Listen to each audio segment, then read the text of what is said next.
You're watching Drake Queen Gaming. Enjoy the video.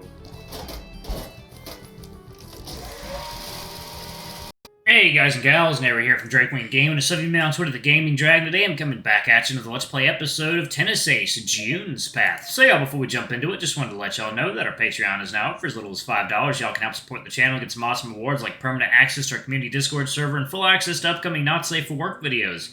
Anyway, y'all, let's go ahead and jump right back in. Alarm chain, you are up, and let's go. Alright. Probably shouldn't use an expression like that around June. I really don't need to taint him with that sort of thing. Anyway, what happened to the girls? It's mostly just guys around here. Oh, I actually asked Ayako-san about that. She said most girls refused to wear the Chinese dress, but that she said they all would agree anyway, so the guys would too. So she basically used the promise of girls in Chinese dresses as bait to get more waiters? That's really scummy. The improv kitchen is looking pretty good though, although why is it all hidden behind panels? The entire area that used to be the blackboard had been walled off with wooden bamboo panels that then got decorated with multiple Chinese symbols. Dragons, lions, some letters. Wait, is that the Chinese zodiac over there? Apparently Jin-kun said that he felt too shy about cooking with the guests being able to see him. But doesn't walling off the whole area mean that the heat from the burners will be trapped in there too? Yeah, Jin-kun was complaining about that. These guys are insane. Oh, but there are a few holes cut out on the corner so the waiters can pick the food up when it's ready. Seriously, how the hell did you people have all these crazy ideas? Hopefully there won't be any accidents. You don't have to worry about the others, Yuichi-san. As the oldest here, I'll make sure to look after them. You're the one most at risk of causing an accident. Maybe I should talk to Jen and ask him not to let June handle any hot plates. Will they even serve cold plates? June-kun, we need your help here. A voice calls from amidst the mess of chairs and panels on the other end of the room. Ah, I'm coming! Sorry, Yuichi-san, we'll have to talk later. It's alright, I'm gonna take a walk around the place. We'll meet up later. Yeah, can't wait! June scurries away and disappears into the kitchen area. Smiling and shaking my head slightly, I make my way out the door to explore the festival a little more. A few hours later, after I walked around for a bit on my own, I noticed the time we agreed to meet was coming close to arriving. Once I got to the agreed-upon meeting place, I decided to stand around with my hands in my pockets and just watch the students passing by while I waited. Even though there are probably a lot of students who decided they couldn't be bothered to show up today, the place still feels so much livelier than usual. Somehow, even though I tend to hate crowds, watching all these students my own age walking around with their friends and having fun kind of makes me feel, I don't know, kind of at ease? It's a weird feeling. Osu! Of course, my pleasant, relaxed mood is soon interrupted by this troglodyte that I call my childhood friend with her now commonplace loud greeting. Hey, Sae-chan, you're here early. So are you. I guess that's true. How come you're not wearing your uniform? Sae-chan looks down at herself, examining her own clothes front and back. I think to myself why she would even need to do this, given that she's the one who got dressed. She should know what the hell she's wearing. I guess I just wanted to be comfy. You guess? Yeah. You're way too simple-minded. Hey, Yuichi-kun, have you been enjoying the festival so far? It's pretty good, although I think I prefer the one we had last year. Really? That one was kind of dull for me. That's just because you got stuck behind a desk for most of it and couldn't go around exploring. Ah, you remembered! It's not exactly a hard thing to remember, after all. Man, I'm really pumped now. Really? How come? Well, first of all, there's the bonfire dance. I don't want to miss that. Ironic that you would say that, considering you've never been to it in the last 2 years. Well, sure, but this year I actually have someone to dance with me, so as per school tradition, I'll attend.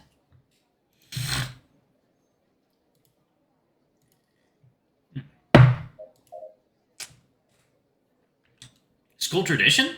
Yeah, don't you remember? They say that two people who dance together on the bonfire will be tied together forever. Although that's more of a platonic thing. Most of the people who do it are friends. There are a few couples that do it too. I guarantee you most of these couples will have broken up before the year is over. Probably. But that's not all I'm excited about. Did you hear the news about June-kun? What news? Well, apparently some kind of brand contacted the school principal today to talk about sponsoring our school's music club. Whoa, that's pretty big. I wonder what brought that up. Apparently June-kun took part in a competition yesterday and won. Oh, yeah, he did. How did you know? What? So you knew? Kinda. I found out about it last week, but June didn't want to tell anyone. I snuck in anyway to cheer for him. I can't believe you didn't tell me. If you'd showed up, you would have missed Shuichi's competition just like I did. Oh, damn, you're right. It's not an idea I recommend. Yeah, I can imagine. Shuichi was the one who told me about it. And this morning I heard from Kyo-chan about the sponsorship. How does she know? She's the principal's granddaughter, remember? Yeah, but still, this isn't the kind of thing you share with your granddaughter. Shouldn't this kind of thing be kept a bit more confidential? I don't see the big deal. He probably just remembered she goes to the same class as Junkun and decided to tell her about it. I still think that was a real lack of tact. That's rich coming from the most tactless person I know. Hey! It's true, I grumble, kicking up a bit of dirt from the ground. Saya stares at me as if the whole thing were very amusing to her. Aw, look, here comes the boys! I look up on cue with her announcement, seeing the three of them walking out of the main building. Shuichi smiles and waves once he realizes we see them. This is surprising. Did you three meet up at the stairs or something? Not exactly. Urata and I met up inside, but we decided to fetch Kobayashi first. It looked like he was really overwhelmed trying to wait on tables. He was jumping from one place to another in a hurry. It was really funny. That's not exactly something you should be laughing about, you ass. I look over at June, who is still taking deep breaths, with beads of sweat rolling down his brow and mixing in with his fur. Are you okay? You don't look so good. I'm fine. It's just, I didn't realize how hot it would get in the classroom once the burners were all on and we had a bunch of people inside. The place isn't even close to being packed, though. Only half the tables were occupied. If this is too much for you, then you're going to suffer tomorrow. Don't say that! To think of it, this whole thing might be hell for a guy that is afraid of crowds. There you go. Or coffee time.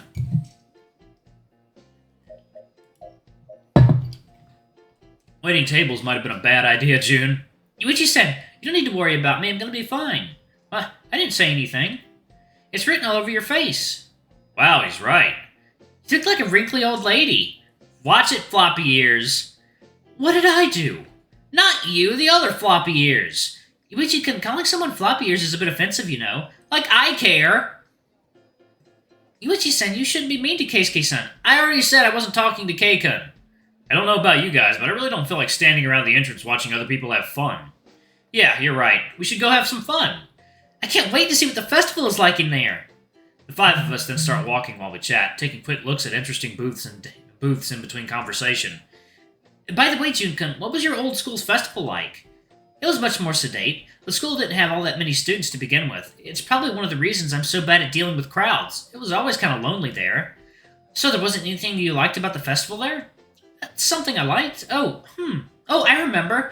The fireworks display there was always pretty nice. Fireworks, huh? So you're the type that likes those? Yes, I love them. Oh, hey, I guess I won't be the only one to enjoy them this year, then. The only one? These three aren't really fond of fireworks.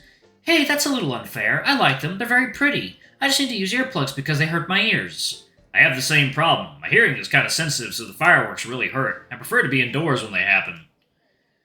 Yeah, they're pretty mad for me. Maybe it's because I'm colorblind. Huh, you're colorblind? Oh, I didn't tell you? You rarely ever talk about yourself in the first place, Saya-chan. I guess that's true. I'm sorry to hear. I don't really think being colorblind is why. Even with that, the fireworks should still be pretty. Not that you can attest to that with certainty since you're not colorblind yourself. I suppose that's true. You don't have to worry about it, Junkun. I don't think I'm missing something or anything like that. It doesn't bother me much. Mizuguchi-san? Oh, hey, they're selling memorabilia here. Really? Where? And just like that, Jun's attention is whisked away from what seemed to be an important topic because he was too excited about games. I don't recognize any of these. Are these all characters from obscure games or something? It would explain why they're so cheap. Whoa, these are... Jun points at a set of keychains hanging from the far wall. They seem to be part of a collection since they're all hanging together like that. You recognize them, Jun? Yes, they're from an old school American RPG released about 20 years ago. I used to play it a lot a few years back. I probably finished 5 or 6 times. Damn, that's a lot of times. What's the game about? You play as a detective that gets killed and sent to the afterlife. Then you spend most of your time trying to keep your soul from being deleted while trying to find out how you died. Damn, that's kind of morbid. It sounds like a lot of fun. What are the names of the characters? The wolf is the main character, Wolfstar. And there's Rufus, Janice, and Hugo. The game has a few more main characters, but I guess they don't have keychains for them here. You know, coffee time.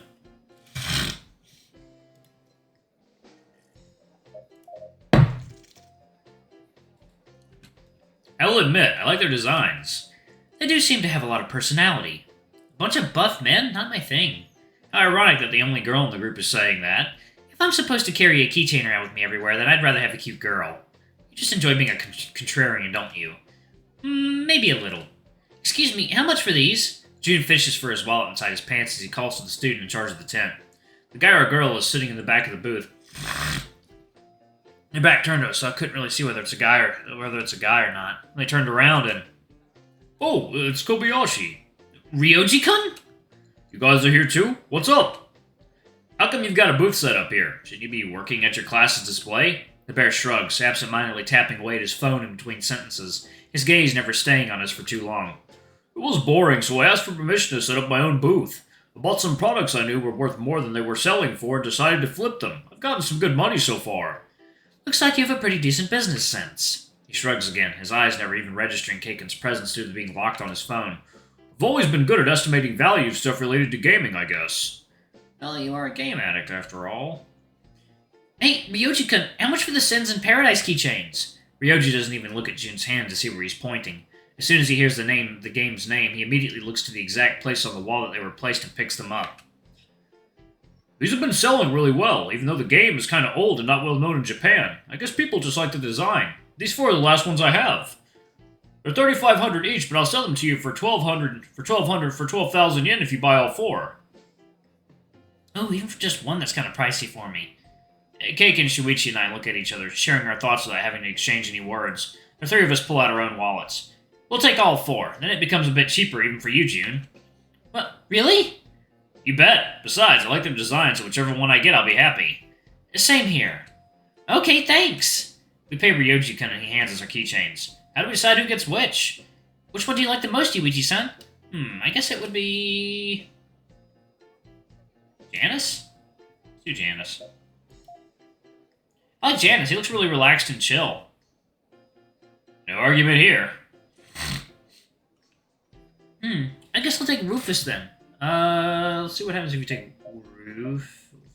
Oh, okay. I really like Rufus. His clothes are really stylish. He looks like he'd be a cool character of the bunch. He kind of is. Okay, you can take Rufus. My favorite is Janice anyway. Ah, gotcha. Alright. Sweet. Wolfstar was the one I liked the most. He's mine.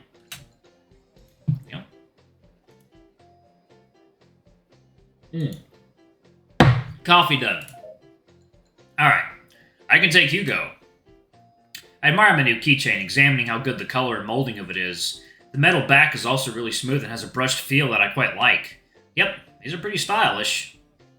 Thanks a lot, Ryoji-kun. I love these. Don't you want one, Saya? Nah, I'm not really fond of keychains anyway.